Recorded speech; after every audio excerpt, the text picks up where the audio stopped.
Hello there, and welcome to this lesson on melody.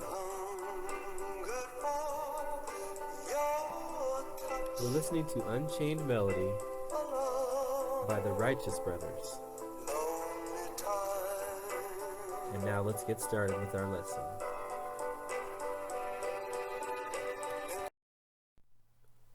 So what is a melody? We could describe it as a rhythm with pitches, but it's hard to characterize what makes a good melody. A good melody is expressive and memorable, but people have been trying to figure out how to write perfect melodies for centuries now. So it's complex. We can characterize melodies by their shapes or their contours, though. This is one of the things we'll do when we analyze melodies. One of the most basic shapes, most melodies have an arch shape, which is essentially an up-down motion, as in Redeemer of Israel.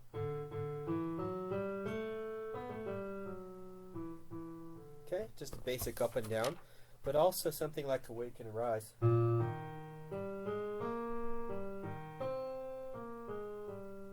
Has an overall arch to it, even though it has a little zigzag in the middle.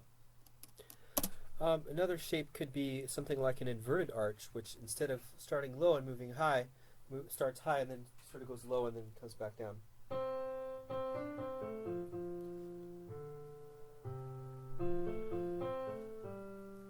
Okay, that basically moves low and then comes back down up to the top, so it'd be sort of like an inverted arch. Another basic shape that you could find in melodies is the ramp, which is a one-directional motion.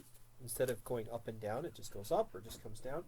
So here's an example of a descending ramp.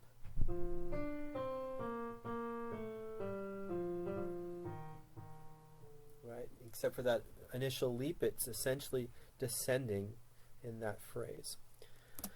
And there's many more complex shapes that a phrase can have. An arch is very common, but if there's lots of ups and downs in general, it may just be better described as a wave shape like this.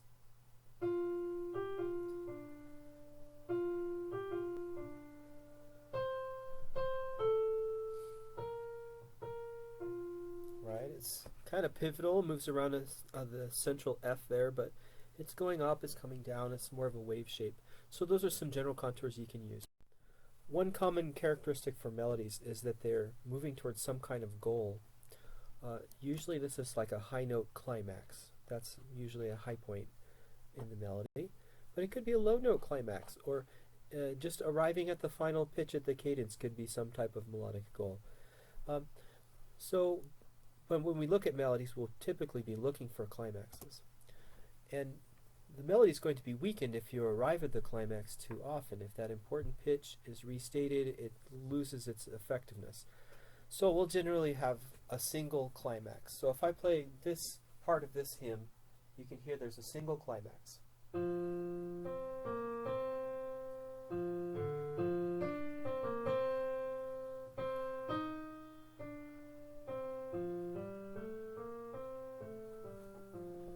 Right?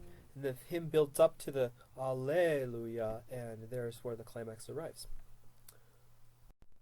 Another basic principle for melodies is looking at how it balances tension and relaxation. And in general, ascending motion is associated with tension, and then descending motion with relaxation. So your basic arch shape builds tension, reaches a climax, and then relaxes. So that's a very typical paradigm. The resolution of tendency tones can also contribute to tension and release.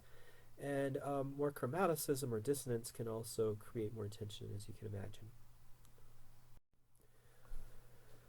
One other aspect of melody is its range, and that we measure from the distance between the lowest and highest note in the melody. If it has a greater range, it's probably going to have greater expressive tension.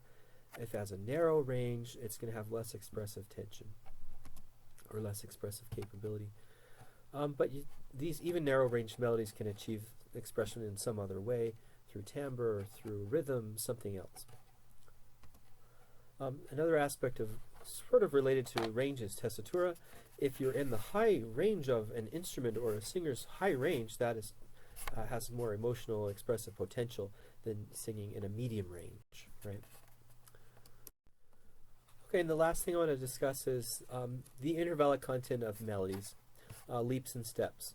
A melody that leaps a lot would tend to be more expressive, more dynamic than something that was purely stepwise. And dissonant intervals are going to be more intense than consonant intervals, of course. But this is all dependent on context. If you have a melody that moves in a narrow range with stepwise and then it has a small leap in it, that's going to stand out as expressive, right? And then the last thing is that some melodies will outline chords or harmonies by arpeggiating them, so they suggest a particular chord progression that goes along with the melody. Then other melodies are going to be more malleable, and they can be harmonized in lots of different ways. So those are two approaches to writing melody. Alright, I think that's it. So those are some basic principles of melody which we'll be applying in class. Go ahead and take the quiz that follows.